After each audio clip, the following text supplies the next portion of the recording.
This series of films covers essentially two subjects. It's about the whole subject of equality between men and women. It's also about the subject of misandry, the hatred in society that I see directed towards men. I first became interested in male-female relations years ago, during Wimbledon. And also because of the classic quiz show, The Krypton Factor. I remember that women tennis players were complaining that they were being paid less than men. I thought that men play 5 sets and women play 3 sets, so surely men should get paid more. But female players argued that they were just as popular as male players, and so should get the same money. So I thought, why not reduce men's tennis to the best of 3 sets, so that it was fair, and then pay both sexes equally? But the women didn't suggest that.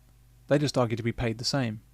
What this showed me is that women were complaining about a situation, not really to achieve fairness, but instead to achieve a better deal for themselves.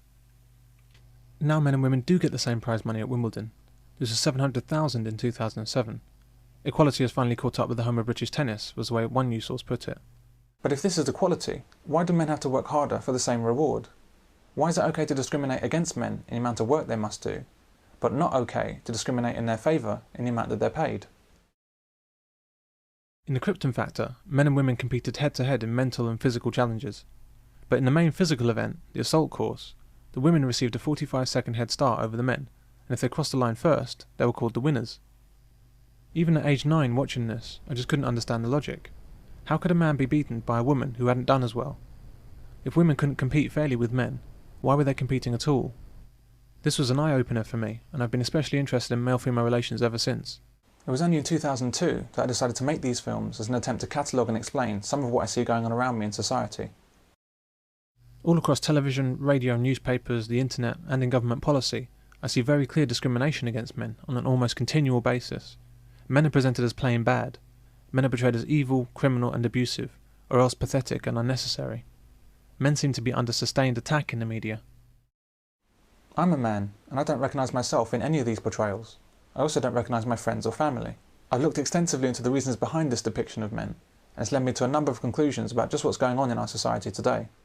These conclusions are addressed in the other films in this series. But the root cause of the situation rests with feminism. Attacking men with feminism has served a purpose for government, business, charities and other agencies. The attack on men has helped these people to make money and gain power in our society. Feminism has enabled men to be oppressed, it's enabled families to be broken up, and it's enabled women to be put to work. For decades, feminism has been dressed up as being about equality and liberation for women. In reality, feminism has nothing to do with women. Its true purpose has always been about enslaving us all. These films will explore some of the issues surrounding feminism.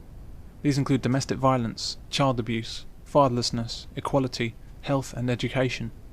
I'll look at these issues, and I hope to show you something of an alternative view to the mainstream depiction you'll get on television.